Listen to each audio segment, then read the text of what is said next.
สร้างน้อยดีใจที่ได้ออกไปหากินกับแม่และฝูงสร้างตัวอื่นๆเป็นครั้งทำอิฐพอไปฮอดกอไผ่ใหญ่พวกเขาก็ดึงเอาใบไผ่มากินแม่สร้างดีใจที่เห็นลูกของตนกำลังม่วนซื่นในขณะที่พวกเขาย่างไป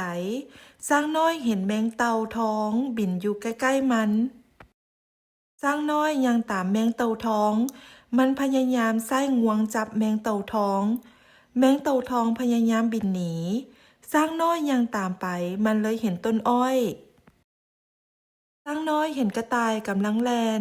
มันจึงแลนตามกระต่ายไปอีกจนเห็นกวางอยู่ทงหญ้าสัตว์ต่างๆรู้สึกย่านที่เห็นสร้างน้อยเอาอ้อยให้และขอเป็นหมู่กับกวางและกระต่ายกวางและกระต่ายก็เอาหมากไม้มาสู่สร้างน้อยกินอย่างมีความสุขและกลายเป็นหมู่กันพวกมันเล่นอยู่ทงหญ้ามีแมงเต่าทองและแมงกระเบื้อบินอยู่ข้างๆในขณะที่พวกมันกำลังหยอกกันลิ้นอยู่นั่นก็มีเสือโผล่ออกมาพวกมันย่านและก็ห้องแผดเสียงขึ้นแม่สร้างได้ยินเสียงห้องจึงเฝ้าแลนไปเบิงอย่างไววาเมื่อแม่สร้างและฝูงสร้างมาฮอดเสือก็แล่นหนีเข้าป่าไปทันทีสร้างน้อยและหมู่รู้สึกดีใจที่เห็นแม่และฝูงสร้างมาสวย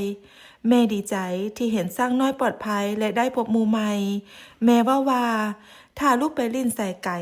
จากฝูงให้ลูกระวังอันตรายเด้อ สร้างน้อยคิดได้ว่าการอาศัยอยู่ในป่าบ่ได้มีแต่ความม่วนซื่นแต่ต้องได้ระวังอันตรายนำอีกจากนั้นสร้างน้อยและหมู่จึงได้แยกทางกันกับบอนอยู่ของไผมันอย่างปลอดภัย